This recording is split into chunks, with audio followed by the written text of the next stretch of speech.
Hello guys, welcome back to my YouTube channel. In today's video, I'm going to show you how to monetize Facebook page and make money. So you want to start making money on Facebook and monetizing your Facebook page. We're going to guide you through how this can be done in the different ways. So make sure to watch this full video. To get started, let's switch to the page. Press the three lines in the top left of Facebook. Press page, choose the page you want to do this with, and press switch now and find the option for professional dashboard. Tap there. What you then need to do is go to the top and scroll along and press monetization. Here, you're going to see your different options. At the top, we've got partnership ads and we've got these other options. I'm not yet eligible, but you may be. So first of all, you've got stars. You can let your fans support you by sending stars and gifts.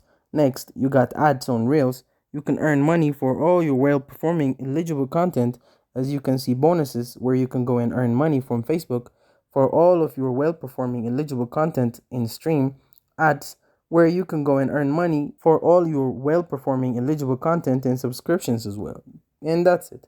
Thank you guys for watching this video. If this video was helpful, don't forget to like and subscribe to my YouTube channel.